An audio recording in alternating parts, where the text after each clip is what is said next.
I would say I really enjoy when we can share our decades of experience and specialized knowledge with our customers.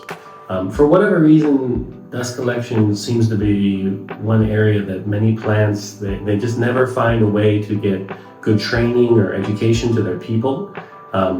So a lot of otherwise very capable, very intelligent people at all these facilities we go to, they just don't have the training and the skills and knowledge needed to run their systems effectively. And that's why it's often a problem at most plants and often a sore spot for them.